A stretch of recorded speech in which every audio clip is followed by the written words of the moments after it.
Screaming Chewy Show, your source of entertainment and overall fuckery. And it starts now. Hey everyone, and welcome back to another exciting episode of the Screaming Chewy Show. I'd like to welcome a very special guest, former heavyweight champion boxer and awesome actor, Jack O'Halloran. Hey Jack, how you doing? I'm doing the best I can, whatever you guys will let me get away with. I like that. It sounds a little bit mysterious, but it sounds fun. It is. So how are you, man? How's your day going so far? Not too bad. You know, we're just putting some things together. We got a lot of projects on the table, waiting for this madness to let up, you know. Right? It definitely stalling a lot of people's plans. Yeah, it is, without a doubt. But there's some things that we're doing we can move forward with, just that we can't explode it out the way we want to. So have more time. It's coming around. Yeah, man. And you know, actually the other day I was watching Superman 2. I think Steve Joyner, he was playing a watch party the other day on Facebook. Okay. And man, so you were one of the main villains in Superman 2? Yep, 1 and 2. We were just in the beginning of 1, then we got put out in the glass in the prison, and then we come out of the prison back into 2. It's 2. We're the main characters through 2 with Christopher. I see. Oh, the first one as well. I hardly remember the first one, but wow. Yeah, we get the beginning of 1. We're on trial with Brando. We're on trial, and we get put into that glass prison. Oh, I see. Into space. And in the second one, you come back out of the glass? Yeah. Okay. Man, you're a big guy, man. They're very intimidating. Just a country boy. Yeah, man. And so you were a heavyweight boxer before heavyweight champion of California. And I was a world-ranked fighter for several years. We were signed to fight Ali a few times. Supposed to fight Frazier once. Just didn't happen, but you know, it is what it is. Yep. Man, and what made you decide to go from boxing to acting? When I started boxing and I was in Philadelphia, then they sent me up to Boston, and when I was undefeated in about half dozen fights up in Boston, Steve McQueen came there to do the Thomas Crown affair, and we watched over him while he was there, and he and I became very good friends, and he said, man, come down on the set. And he said, I'm going to put you in the movie and get you a card, come back to Hollywood, we'll have a ball. And I said, I don't think I'm undefeated as a heavyweight, and I think things are going pretty good. And I don't know, it's not for me at the moment. And he kept calling me on the phone and stuff. And then in 1969, I knocked out Manuel Ramos in L.A., who was ranked number 2 in the world. Damn. And they came to me to do a picture called The Great White Hope, which was the biggest movie in Hollywood with James Earl Jones. And they made a deal with some friends of mine from the East Coast, thinking I was just going to walk in, sign a contract. And then when the guy said to me, you got to go to Spain for 6 months, I said, whoa, I just beat the number 2 heavyweight in the world. I'm ready to fight Ali. And you want me to go to Spain?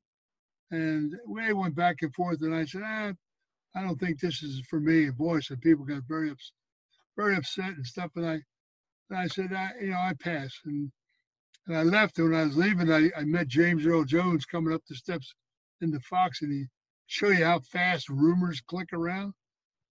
He grabbed me. He said, "Are you Jack O'Halloran?" And I said, "Yeah." I said, "You're James Earl Jones." He said, "Absolutely." He said, "Is it true what I just heard about you?" I said, "Depends on what you heard." He said, "You just told Hollywood to take the biggest movie out there and stick it." I said, "Well, so many words." He said, "I got to shake your hand. I never met anybody that did that before." So we became pretty good friends. And then McQueen called me on the phone. "What is wrong with you?" I said, "Man." So when I retired, though, they came to me to do a picture of Farewell, My Lovely with Robert Mitchum. And I looked around where I was, and I said, maybe it's time we give this a shot. And I came out, they flew me out and did a screen test, and Mitchum said, it's either him or I don't do the movie.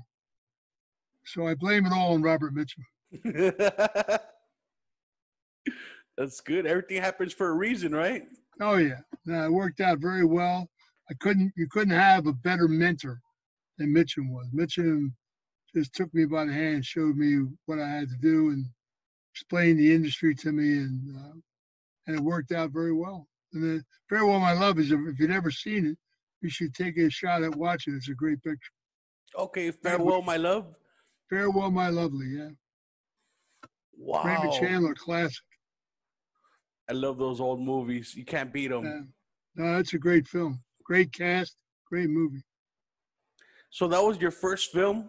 That was my first film. Then the second film was King Kong, because I did a great job in Farewell, and it worked out really well. So it just vaulted me into the industry. And King Kong was a big film, and we did King Kong, and then we did a picture called March or Die. And then we did, from March or Die, we went to Superman. Wow. So how was Superman? Oh, I'm sorry. Go ahead. Superman was a long shoot, like a few years, you know. Wow. A few By the years? time we did 1 and 2. So how was acting? Did you find it difficult at first? No, actually, I found it quite easy, to be honest with you. It was the timing from sports helped a lot, but and having Mitchum as a mentor didn't hurt. You know, it just and it came very natural to me. So it just learning how to position yourself and how to look through the camera and stuff like that, and technical things that that Mitchum taught me. And you know, it's just any first thing he ever said to me, he said, "Listen, kid, just be yourself." He said, "You take yourself and put this character in you and be you. Walk down the street just like you, and you'll be fine." And that's the trick, you know, just not to get caught acting. Just being real and being yourself, and it worked out very well. You know, and the camera liked me a lot. And when the camera likes you, it's a home run. You know? Yeah, for sure, man. Very good work. I mean, wow, Yeah, you're we did natural. Superman. We became iconic with Superman, and Superman gave me an opportunity to do something that when they brought me up to London, Hackman and I were doing a picture together called March or Die, and we were doing down in Spain, and they flew us up to London to meet Donner, and Donner, you know, said to me, you know, how do you feel about playing a deaf mute?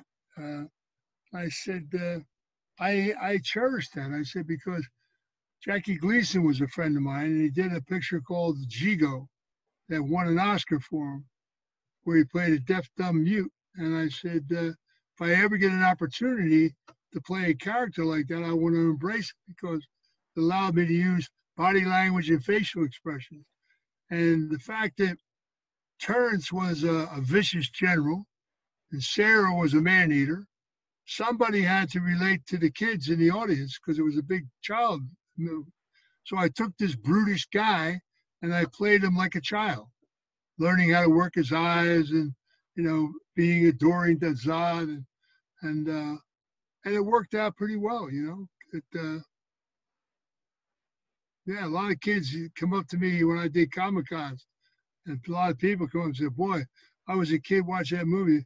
You scared the hell out of me, but I loved your character." Yes, You exactly. And it's so learning how to burn a hole in the truck and all. It all related to children, and it worked out really good. Thank God. Yeah, I could totally see that because, you know, very intimidating and very buff guy, you know, and but for some reason in the movie, like I kind of felt bad for the villains. I don't know why, um, Well, like I had that childlike mannerism that kind of worked, you know. I mean, I yeah. remember the first Comic-Con I ever did, and people came up to me and said, "My God, you can actually talk." So I said, "I must have sold that pretty good, huh?" They said, "Yeah." For sure. So, and I could, you know, you did very well, because I could imagine how it could be a little bit more difficult without talking, right? Because of how you were saying you have to use more body language facial expressions. That takes technique right there. No, it worked out really well. I mean, it gave me an opportunity to express a manner of acting, you know, and it came out, it worked well. Thank God. So And it made us like iconic figures. yeah, for sure. And how I you mean, were here you saying, are 40 some years later, and the film's as good today as it was when it came out. I mean, they've yes, never done anything. We broke a lot of technology rules with that film. You know, we got away with, there's no CGI junk in there. It's you know, we did all the things. It was, and we had a new technology called VistaVision that they shot VistaVision on VistaVision, and it worked really, really well. oh shit. So is that how they did most of the special effects? Well, the fight scenes and all, you know, we had like a big 70-foot screen and pole arms that came out of it with a body mold, and we laid in the body mold and allowed us movements of like flying movements down, around, and up, and they shot us into the film. The film was on the screen behind us, and they shot us in the film. So when you see us flying under bridges and around buildings and stuff without any wires and everything, people say, "Wow, man, look at this! How they." And it wasn't CGI; it was us. So it came out so well, and like I said, today it still holds up better than anything they've done. So Yeah, not too shabby. it's definitely a breakthrough right there in technology. Yeah, no, they broke a lot of technical rules. I mean, it was very long and tedious doing it, but it was well worth it. It came out really well. So is that why it took so long to film? Yeah, yeah. Some of the scenes took a long time to do, you know, and they and then when we were shooting one and two together, we were doing both films together when we started, and we got hung up. Donner got hung up doing two, and we had to stop to finish one because they had the delivery date for one. So we had to stop and finish one, and it just worked out. It really was a great film. I had no idea you guys did that. So you filmed most of one and two together at the same Yeah, time? Donner had shot 85% of one. That's why, have you ever seen the Donner cut of Oh, two? I haven't seen that one. Oh, you got to see that. The Donner cut of two is much better than the Lester cut. They have more scenes. Well, it's not as much comedy, much Oh, realer. oh So wow. it's you should do yourself a favor and get the Donner cut and watch Will the Donner cut. will You do. thought Superman 2 was good? Watch the Donner cut. Oh man, he got me excited now. Yeah, it's a lot more serious film. And how was it working with Christopher Reeves? It was good. You know, Christopher it was his first big movie. He had never done anything really before that, and he was very naive. And you know, it's like a lot of actors; you have to learn as you go. You know, Hmm. and he was, but there'll never be another Superman like Christopher. And he should thank Donner for that for the rest of his life, because Donner got a performance out of him that was magic. And if you think that's not true of Donner, Superman 3 is not that good, and 4 was terrible, you know, because Donner, I mean, getting rid of Donner was the worst mistake they ever made. For sure. And do you know why they got rid of Donner? They didn't want to pay him. Oh, That's why, I mean, how do you cut Marlon Brando out of a picture? Marlon Brando's not in Superman 2, but he's in the Donner cut. He's in the whole movie. oh shit. Yeah, oh no, Oh, you got to watch you have to get the Donner cut. for sure, man. Oh my God, I had no idea about that. Wow. They didn't want to pay Brando. They had already paid him to do both movies. They didn't want to pay him the points. Oh, they didn't want to give him like the credit for it. Well, there's a lot of money involved. He owned points in the movie. Oh, I see. That's a smart move. Well, wasn't so smart for the franchise though. If Donner would have finished 2, he'd have went on and did 3, 4, 5, 6. would have been a much different franchise. Oh wow, I never thought about it that way. So they actually shot themselves in the foot. They did. I had no idea that stuff went on. Unfortunately, it does. You know? It's business. Yeah, I mean, Gene Hackman never came back to finish too. They had a lot of footage that Donner shot, so they just used that. And then they did a stunt guy. They shot him from behind in a couple of scenes to fill some stuff in, but Hackman wouldn't come back. He wouldn't work for us. They ruined it. It was stupid, dumb. Yeah, they got too greedy. Sounds like. No, that's the bottom line. It's unfortunate that filmmakers get into that kind of a clique. They had a good thing going, They had a great thing going. and We're trying to put a film together now, and I think we're waiting for Warner Brothers to be totally taken over by AT&T, and then we're going to go to them. We have a great storyline, and with the technology that's out there, I can bring Christopher Reeve back what? and the three villains, and we have an unbelievable storyline to bring all of us back in again. So And, is it going to be like a reboot or like a sequel? Be like a sequel. Oh my God, man! Wow. Yeah, it'll be a mind blower. It really will, because like I said, we have a great storyline, and what we want to give you a little trip of it. What winds up happening is that the three villains become cohorts of Superman, fighting all these, all the villains that are coming from different planets now, and all these Marvel things and everything. Well, the three villains become cohorts with Superman, fighting all these people off from Earth. Holy shit! It's like the Superman Avengers kind of, right? Yeah, yeah. Oh, that'd be But I have a way amazing. of reversing all the stuff that the thinking process. And, like my character was a brilliant scientist, and they lobotomized him. So we can reverse all that.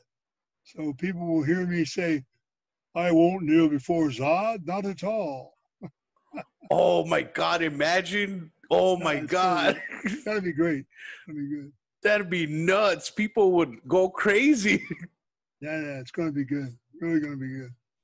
And can you talk about that? I know there's some of that, that you probably can't talk about, right? Well, you have to get the deal done first. It's not good to, For like I sure. said, I've already gave you part of the storyline is putting all of us together, taking us out of. We have a way to take us out of prison. We put our powers back, and with a better set of mind thinking, where we join up with Superman, and it's going to be a lot of fun.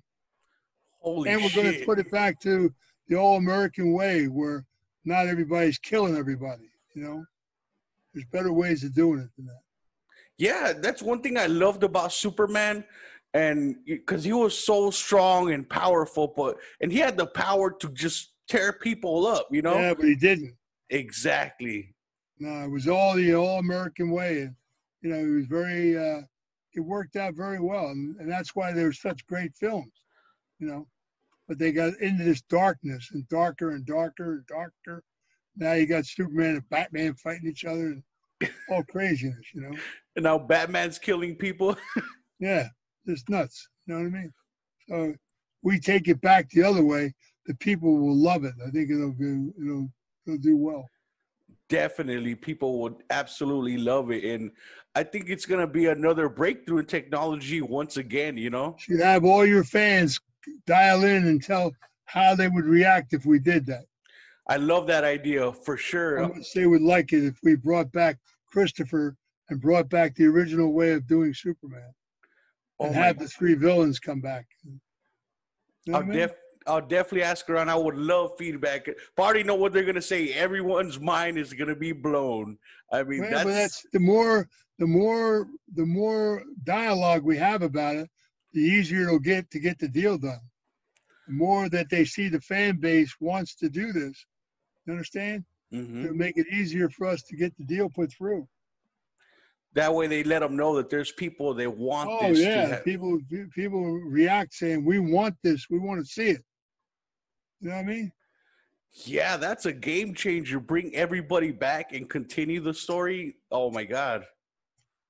Yeah, and do it in the same manner that we did the first two, where it's not so dark, where it's really entertaining. You know? And that will definitely stand out nowadays. There's no movies like Oh that no yeah. more. Oh, but actually, I mean, like I said, there'll never be another Superman like Christopher, and we have enough dialogue and everything, and with the technology that's there today, and they've already proven it works. I mean, Philip Seymour Hoffman died halfway through the last picture he did, and he finished the picture, and you'd never know wasn't him, you know. And they did with Michael Jackson, they did with a few other things, but the technology of holograms is there, and it's so realistic. It's brilliant. So having him say whatever we want, there's enough dialogue to put that all together. So it would be absolutely terrific.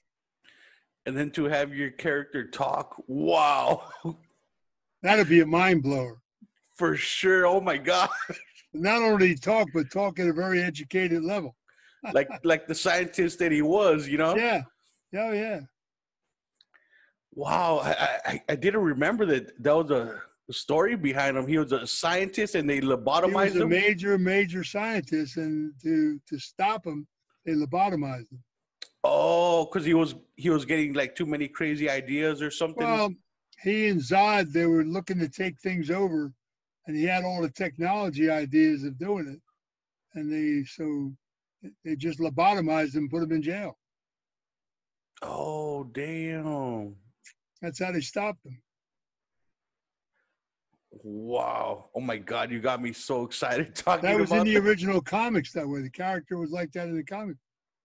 So they kept it true to the comics. Oh yeah. And that's another thing that movies ain't doing nowadays. They have the comics and then they just change the whole thing and Well, make. they've got these idiot writers that they think that everything's got to be more gory and more. They got into such a dark space, all the zombie stuff and killings and stuff like that. And that's because the studios are run by NBA guys now. Nobody has any creativity, so they just keep remaking stuff, and they're not remaking it very well. That's a very good point. So many movies they're being remade. They don't Yeah, they're stand not. up to the They original. just no, they don't. Not even close. And that's it. And that's because people have no creative thinking. They got guys that are MBAs running the studios. They're there for a couple of years. They steal a lot of money, and they're gone. There's nobody with any longevity to give back what the creativity of the film industry. So we're going to do that. We're building a studio in Nevada that's going to be the biggest studio in the history of the business, and everything will be under one roof. Everything, every technology, all under one roof, and put back the industry where it should be. Wow. You're setting things straight and you have that passion that sounds like most movie guys don't have nowadays, like you were saying. They're just in it for the cash grab, you It's know? just like the book that I wrote, Family Legacy. We're going to go back and tell the truth about a lot of things that happened in the country. In other words, my father was a very infamous man. He was partners with Charlie Luciano and Lucky Meyer Lansky and Frank Costello. And they were all the first unit of organized crime. And what people don't understand is that when they first started out, the government, industry, organized crime, and unions were all partners for years until the 60s, because they took a lot of illicit money and they put it back into the growth of the country. My father ran all the waterfronts and everything, so there were jobs. And if you were, their main income in those days was gambling, loan sharking, and extortion, and you had to have a job to pay them. They weren't in the drug business originally. Drug business didn't come till way later on. They made money in the streets. You understand? So they created, if you owed them gambling and you owed them money, They got you a job on construction. They put you to work. They made sure you had able to pay them. What? And I they had took no. that money and they built other companies. They invested in Westinghouse, General Electric, Sears and Roebuck. You know, the growth of a country they were part of. No one ever tells that story, so we're going to. So my Damn. first book goes from my father's death to Kennedy's death, and I tell the truth about the Kennedy assassination. So Oh, we're going to incorporate some lives, and we're going to do a mini series that will lead into a series, and it'll make The Godfather look like a child's game, Sopranos, Boardwalk Empire, because we're going to tell a lot of truth about how things interfaced in different states, different countries, and you know. wow. I had no idea there was like American history like that in the mob. I didn't know they got people jobs. Wow. Oh yeah, positively, absolutely. They controlled the unions. They controlled the unions. They control, and like I said, gambling is an addiction. People gamble, but even the way they ran gambling, you had a better shot at winning money. In other words, when they did the numbers and they were running the numbers in the streets, it was 1,000 to 1 odds. So Damn. you had an opportunity to win, $50, $100. You weren't only betting nickels and quarters, you understand? But you had an opportunity of winning. Today, when you buy a lottery ticket, it's like 25 million to 1 chances of you winning. But when they did the numbers in the streets, it was 1,000 to 1. So there were always winners, and they wanted it that way because it made them more business. It kept people coming back, huh? Oh yeah, people. It was a big trick. They bet a number every day. It was they dream about it. I mean, when I was a kid, I had certain areas of a city where we ran numbers, and we made these dream. We got these dream books that we used to give away, so people would dream about a number, you know. And they played Wow. them. They played numbers every day. Like I said, even if they bet a quarter or a nickel or a dime or whatever, they could win $25, $50. Well, in those days, $50 was a lot of money if your kid needed a pair of sneakers or a bicycle, or you had a bill to pay. To win $50 or $100 was a big deal. That's like winning $1,000 nowadays. Well, yeah, easy for sure. So it was a whole different manner of living, and you go back into that era, there was no the neighborhoods were safer. Children played in the streets from sun up to sundown. We never went home until dinner time, and then you better be home for dinner. So because families sat down and ate dinner together, they don't do that today. You For understand? sure. And you had a whole different schematic of things, and there was no drive-by shootings. I was raised in Philadelphia in a row home. We never locked our front door. In the summertime, there was no air conditioning. People slept outside in the backyards, put up web tents for the mosquitoes and slept out. Nobody ever came by and bothered people, raping anybody or shit like that, or robbing them, because the neighborhoods were run by the old dons. And it was either the Irish mob or the Jewish mob, but they took care of their neighborhoods. It was a whole Wow. different kettle of fish. So that makes you question who's the bad guy, right? I mean, if they're taking care of people, that's amazing. Nobody ever tells that story. Very You know true. what I mean? Wow, I had no idea they did that. I mean, I And they just don't, and that's in the history books, but no one ever really teaches the proper history of the country. You know, they just want to say their side of the story. well, there you go. The media controls your mind. I mean, it's like all this junk that's going on today, okay? And it's all junk. All this racism and all that shit, that's all bullshit. And the sad Hmm. part is children are not going to school. The education level in our country is diminishing. And people say, well, there's homeschooling. Yeah, there is for some, but that's not the major population. Very You true. understand? And if you go back this is such a good exercise for you. Go on your computer, because all you young guys are computer literate. Go on your computer and go back to 1960 and look at what the what the level of literacy was. Okay, the country was like 90% literate in 1960. Today we're lucky if we're 45% literate. Oh my God, less than half. Because when I was a kid and you went to school, if you didn't pass your year, they left you back. You had to repeat the year.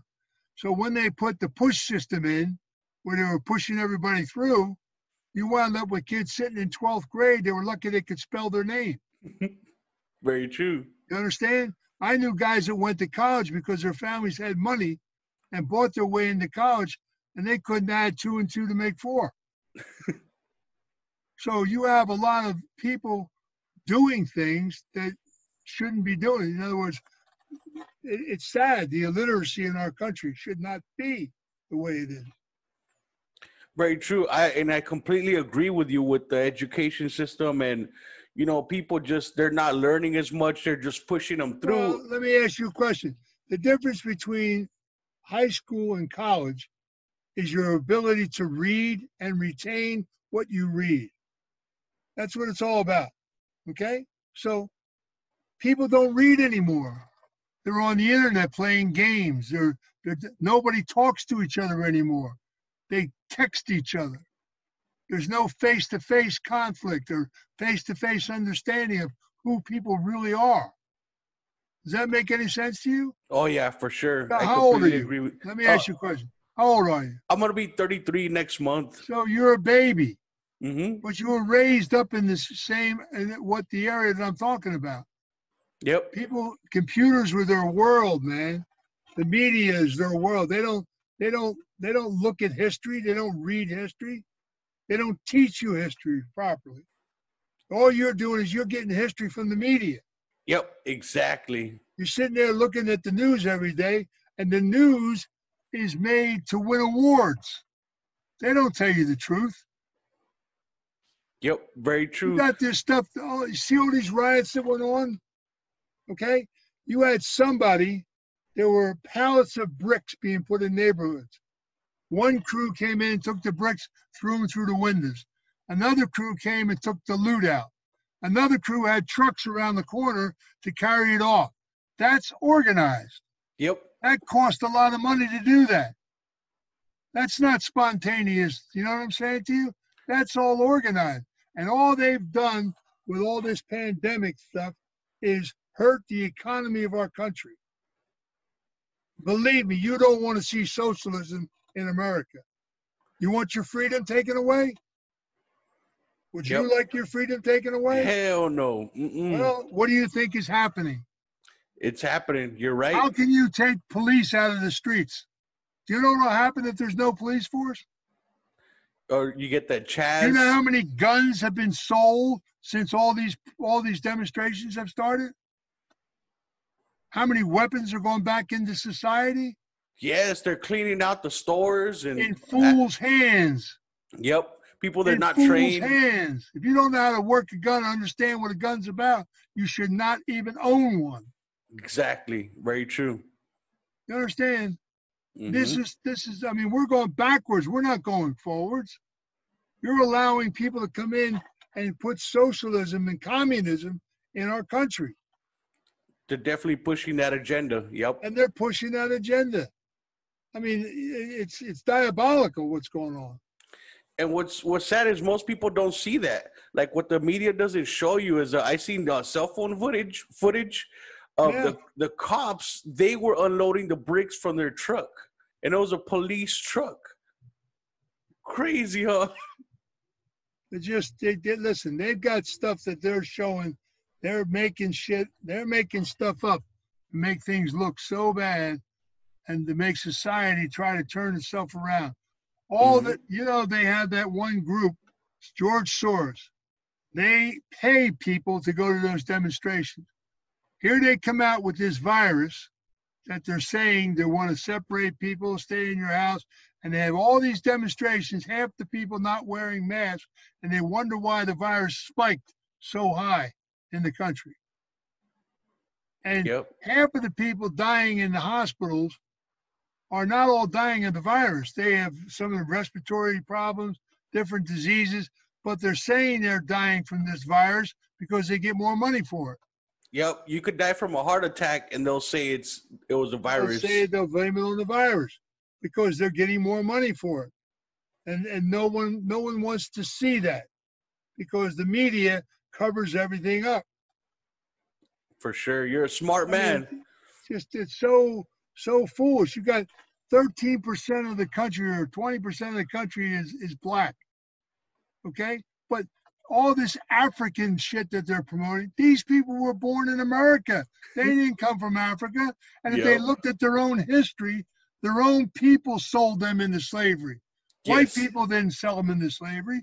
There were African people down in Africa sold them into slavery. Yep. They don't even know their own history. Those different tribes that would kidnap them, right? They sold people into history. Yep. Into slavery. You understand? But nobody talks about that. All they're talking about is white people putting black people in slavery. That's all bollocks. Nobody tells the truth about what really goes on. Yeah. And if you really looked at your computer, if you used your computer to look back in history, you'd find answers that would scare you. They were talking about communism 60 years ago. Oh, wow. There's very smart men that predicted what was going to happen. That's scary. How people didn't want us to have democracy in this country. We were the only country in the world with democracy. Freedom of speech, freedom. That's disappearing all the time. Mm-hmm. You understand? When your forefathers came from different countries and they came into America, before they could raise their hand and become a citizen, they had to speak English. Yep. And when they came into this country, they wanted to be Americans. You understand that? Mm-hmm. They wanted the culture here. They didn't want to say, the hell with your culture. We'll bring our own culture and set it up our way, and we'll rob your culture of all the money you're going to give us, cell phones and college educations. When you got people born in America who can't get a college education, but a foreigner comes in and they give it to them because they're trying to get votes. Very true. And this started 4 presidents ago. It just didn't happen yesterday. Yep. Yeah, and you're right. You know, just like in schools, they took away the Pledge of Allegiance because they took all of it. Anything American they take away. Yep. They took it away. How could you do that? And Obama did that. Mm-hmm. Because they didn't want to offend other. They took away anything that was American, and they tried to change it over. Well, that's being prejudicial. What do you mean? Are you crazy? All these people that they're talking about of different races, that they all fought in the wars.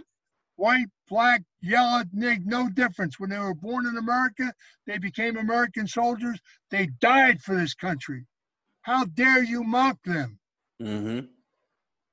How can you take the flag away from them? Yep. I mean, I don't know where the common sense is going down the toilet. You know what I mean? So, yeah, they're definitely destroying, their own country, our country. They want us to go socialistic.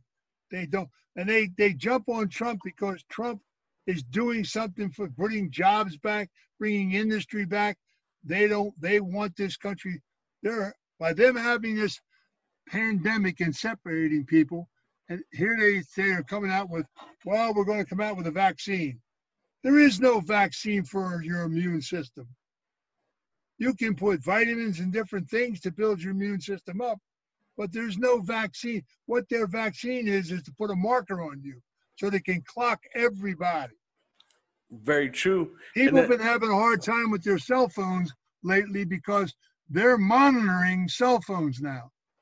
They're putting markers in the mask. Yeah, I went to my my phone settings, and there's a COVID, what's it called? Contact tracing. Hello. You understand? And it's you just turn around and say, whoa, what, this spacing of people. If you're 6 foot apart, they can lock you in. If you're standing next to somebody, they can't. Oh, wow. Do you understand that? Wow. I never thought of it that way. Ah, And then they're trying to go coinless too, because there's a coin they shortage want supposedly. digital. That's right. They want to go digital with money. Mm-hmm. So Now, they what could they trace really you. want to do is come back with the gold standard. If they allow Trump to stay in office, they're going to come back and they're going to get rid of the Federal Reserve because all the Federal Reserve is doing is printing paper, putting us further in debt. If they Mm-hmm. come back with the gold, the 1980s, if you read your history properly, in the 1980s, you had a group down in Texas who bought H.L. Hunt's kids. They bought all the silver up because there's a bill that was put in place when Kennedy was president that they could have changed over to the silver standard. There's enough silver in this country to pay our national debt 4 times over. Oh my God. You understand? And we would be back, our money would be back with a valuable commodity, silver. But gold is even better. Or, but silver fluctuated up and down because they all thought that bill was going to be passed, but it never got passed. It got passed, he never signed it into law. And it Then still sits there. wow. You understand? This is history that no one teaches children in school. Or how the whole paper started, the money, like back in the day they used gold, right, to They trade. used gold. It was gold-back currency. And in the 60s, and this is a fact, you can go on a computer and you can look this up. When Jack Kennedy became president, and in the 1960s, they converted the banks from gold standard to the Federal Reserve. They changed over the system. So they were doing audits on all the banks.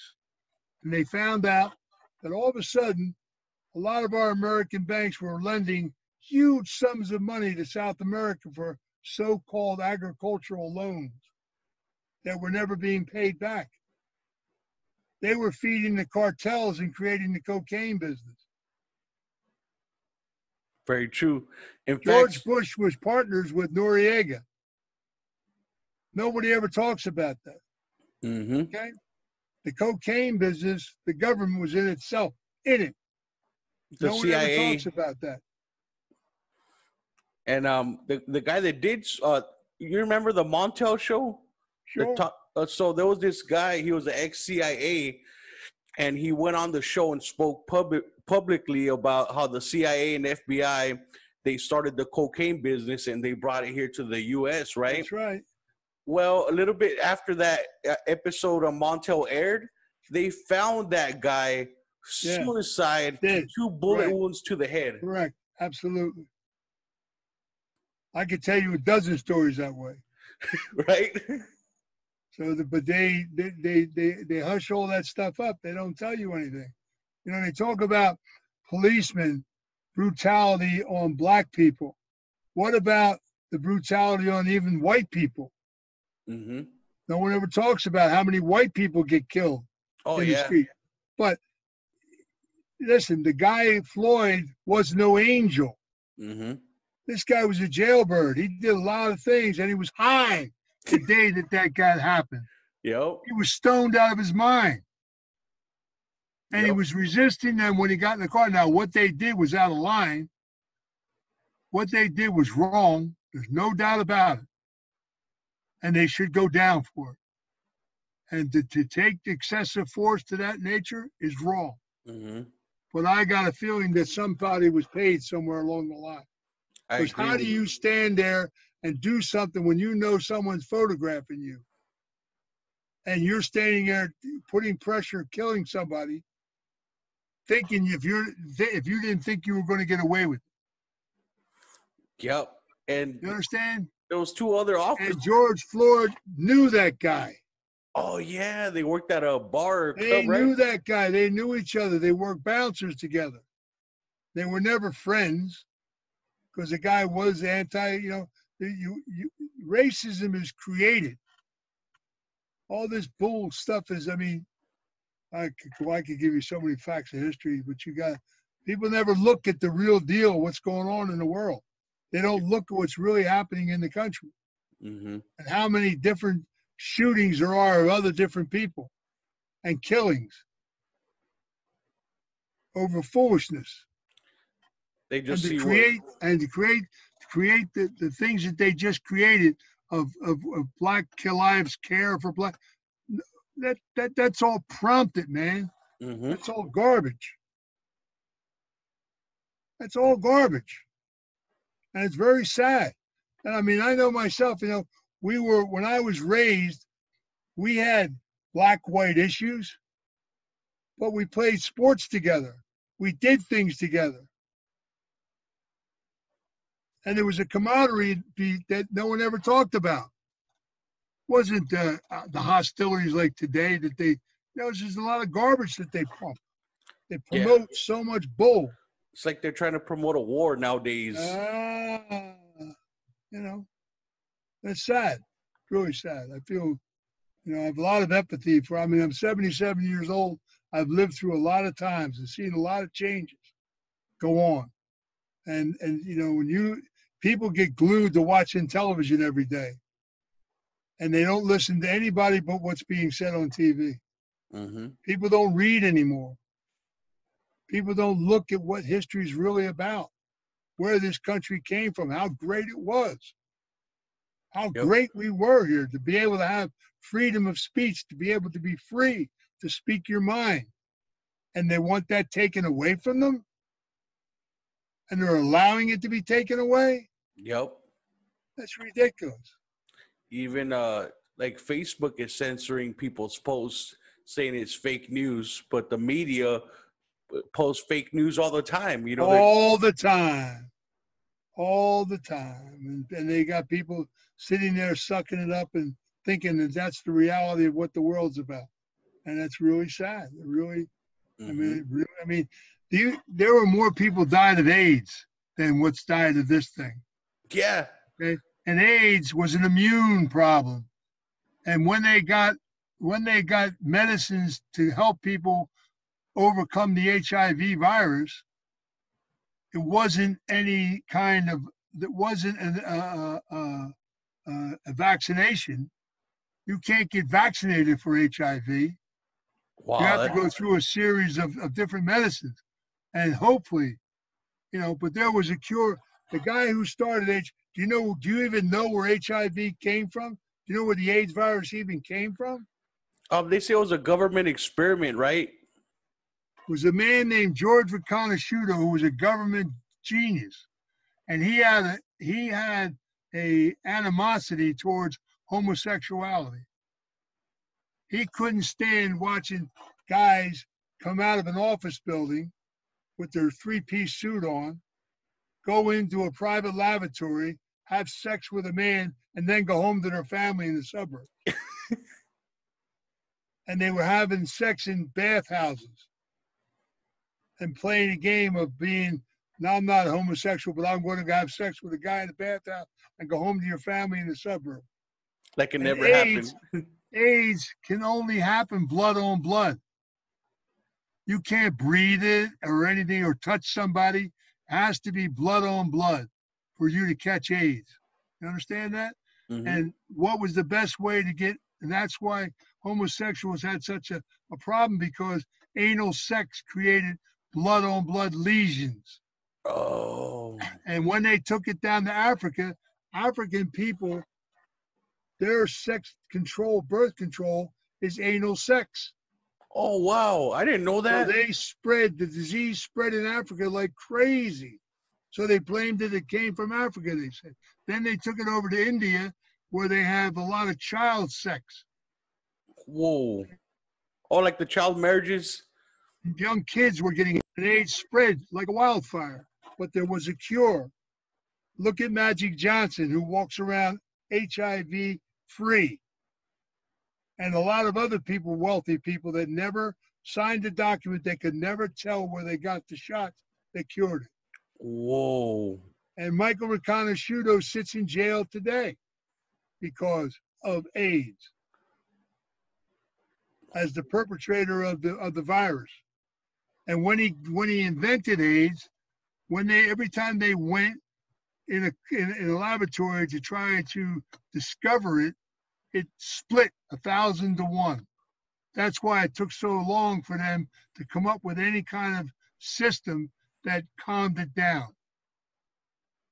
And if you remember, so you're too young to remember, but when AIDS first came out, they told people, oh my God, you can't shake hands with that guy. You can't be in the same room with him. If he breathes on you, you're going to catch AIDS. That's bull.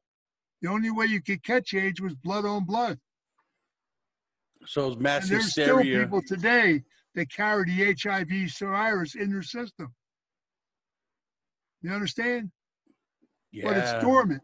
And when they come up with this this COVID thing, that's another immune system deal that they did in a laboratory. And every technician from that Wen laboratory over there are dead. Whoa. Every one of them are dead. Holy Nobody shit. tells you that either. You understand? Yeah. And this is a way of separating people, period. You're separating society, having people stay at home, losing their jobs, changing our economy, putting fear in people. Yeah. You got people running around with masks on. I mean, I'm amazed there haven't been more armed holdups. Hey, for real, huh? Because everybody's running around with a mask on, you know what I mean? I heard that it's illegal to carry a firearm and a mask as well. Yeah, well, who's going to enforce that? Yeah, huh? Hello. If you're taking the police force away, who's going to enforce it? Hey, that's true. Hello. Wow. You're a smart man. I had no idea you knew all about this. I mean, wow. You do your research. You know your history, man. That's fucking awesome. I was born in them streets, man. Nice. I mean, there were times when things were ran by certain people and very smoothly run. That's all gone. Jimmy Hoffa was a good guy. Jimmy Hoffa did something for humans. In other words, before Hoffa, if you were a truck driver, you worked 16-hour, 18-hour days. You loaded the truck and you unloaded the truck, and for minimal money. Hoffa gave them respectability, gave them a pension plan. They stopped unloading and loading trucks. They just drove the truck to the warehouse. People unloaded it, boom, bam, bam, whole different kettle of fish. There were lawyers and doctors who rather drive a truck over the road because they're making 6 digits a year out in the fresh sunshine. Just driving the truck. They like driving. You understand? Gave respectability to a lot of people. And what they put him in jail for was total bull. How he died was his own fault. And they made such a big deal about it. They just did a movie called The Irishman. Oh, that was about him? That was total bull. How he got killed. Who killed him? It was all, I don't know if you never saw the movie then, did you? No, I haven't seen it, but I heard about it, right? Like Al Pacino's in it, and yeah, it's great actors in it. But the story, again, Hollywood took liberties. They told, because there's so many stories that no one has a true ending for, they put their own ending in it. I knew Frank Sheeran well. Frank Sheeran was from Philadelphia. I knew Frank Sheeran. He was a driver for Hoffa. I knew Russell Buffalino well from Western Pennsylvania. If Russell saw that movie, he'd turn over in his grave. Wow. And they have in that movie, they have Frank Sheeran killing Hoffa and killing Joey Gallo. That's a lie. That did not happen. So they just completely made it up. They just made it up. Wow. That's a shame, man. It's all for money. It's a shame because it changes history. You know, just like where's Jimmy Hoffa buried? It's been a mystery for so many years. And no one's ever going to find a Hoffa grave. There is none. So they don't know what they're talking about. Wow. So I'm not too familiar with his story. How exactly did he die? Jimmy? Mm-hmm. Jimmy, when he went to jail, the day he went to jail, truckers lined up all the way into Lewisburg, where he was put in prison, lined up all the way along the road saying goodbye to him, honking their horns and everything. Because had American Teamsters walked off the job, because they'd already made the transition from rail to truck, this country would have been crippled. And they were going to walk off their jobs to keep Hoffa home. And Jimmy said, listen, if I did the crime, I'll do the time. And the crime was bull. They said he stole $8,000 from the Teamsters Fund to build something, to redo his house. Jimmy Hoffa didn't have to steal $8,000 from a fund that wouldn't have been there if it wasn't for him. Wow. There would have been no Teamster pension fund. You understand that? Mm-hmm. I knew Hoffa. Hoffa was a man's man. Jimmy Hoffa would never ask you to do what he wouldn't do himself. And when he spent more time in jail than he ever thought he was going to spend. He backed the wrong president. When he came out, he signed some documents stating that he would leave the union alone for X amount of time. He wouldn't go near it. He'd stay away from it. The day he came home, he walked right in Fitzsimmons' office and told him to get out of his desk. And Fitzsimmons said, Jimmy, you're going to get us all locked up. And Fitzsimmons was scared to death because they blew up his son's car. Oh. It frightened him to death. So he was doing anything he was told to do. Hoffa was never that way. Hoffa ran the union in the proper manner. And when he sat down and he called people from New York, and they said, Jimmy, let things cool down. Get out of that office. You can't be there. You signed an agreement. This is my union. He said, I want my union. I'm taking it back now. And then he started shooting his mouth off, and they said, Jimmy, you're on the telephone. And he was talking to some serious people in New York. And then he made statements like, when they built Caesar's Palace, $25 million came from the pension fund. They borrowed it, but they paid every dime back. They made a lot of loans from the pension fund, but they paid it all back, organized crime. Understand? Wow. And then he turned around and he said, he made one bad statement at the end of the day. They kept telling him, Jimmy, you're on the phone, calm down, let it all settle out, it'll all work out. I don't give a shit. He said, I'll go to the press. And the guy hung the phone up. And that was the end of Jimmy Hoffa. Holy shit. So they thought he was going to snitch, basically? He hurt himself. He hurt himself. And Jimmy, whether he would have or wouldn't have, I don't think he would have. I mean, he wouldn't. That's not the Hoffa I knew. Hoffa was, I had a lot of time for Jimmy Hoffa. Jimmy Hoffa was a man's man. He took people from nowhere and brought them into stardom. But he had a big voice, and he controlled a lot of votes, and that scared the shit out of a lot of people. You understand? I could totally see that, yeah. They were trying to get rid of him. Bobby Kennedy made it a passion to get rid of him. They wanted to get rid of him because he controlled a lot of votes. And they wanted those votes? They wanted, if he didn't see the things that they saw. He saw a better America than that. What he did was to build America.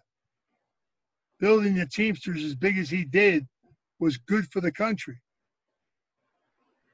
Gave a lot of people stability and jobs and incomes, and good incomes. Plus, it was great for the growth of a nation. Yeah, that's how the Industrial Revolution kind of blew up, you know? Yeah. So, but it is what it is. What can I tell you? Wow, anyway, man. The movie business is a lot of fun.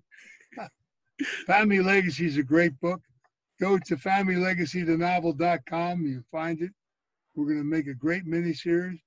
We're going to make I'm going to have 3 more books coming. We're going to tell a lot of truth about things that have happened in the country. And it's time. It's time people know the truth. For sure. I totally agree with you, man. I love that. I love the way you think, by the way. You're a smart man. I gave the book to high school kids when I wrote it 10 years ago.